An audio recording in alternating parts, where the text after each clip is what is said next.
నిజామాబాద్ జిల్లాలో దారుణమైన ఘటన జరిగింది. భార్యాభర్తల మధ్య మనస్పర్ధల వల్ల విడిపోయారు.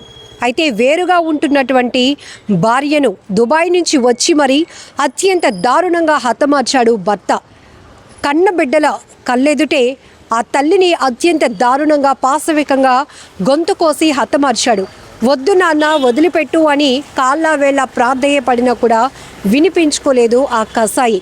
ఇంత దారుణాతి ఘటనకు సంబంధించిన పూర్తి డీటెయిల్స్లోనికి వెళ్దాం. నిజామాబాద్ జిల్లా ఆర్మూరు పట్టణంలో సోమవారం భార్యను అతి కిరాతకంగా హత్య చేశాడు వ్యక్తి. రెంజర్ల మండల కేంద్రానికి చెందిన ముద్దంగుల గంగాధర్కు జగిత్యాల జిల్లా మెట్పల్లి ప్రాంతానికి చెందిన ముద్దంగుల అంజని 35 సంవత్సరాల ఆమెతో 18 ఏళ్ల క్రితం పెళ్లి జరిగింది. వీరికి స్పందన, ఇందు అనే 2 కూతుళ్లు ఉన్నారు. 2 ఏళ్లుగా భార్యాభర్తలు దూరంగా ఉంటున్నారు. బోధన్ ఫ్యామిలీ కోర్టులో విడాకులకు దరఖాస్తు సైతం చేశారు.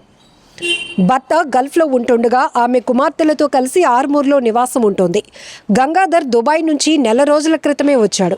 విడాకుల విషయమై ఆమెను సోమవారం బోధన్ కోర్టుకు రావాలని పిలిపించి నిజామాబాద్లో కలిశాడు.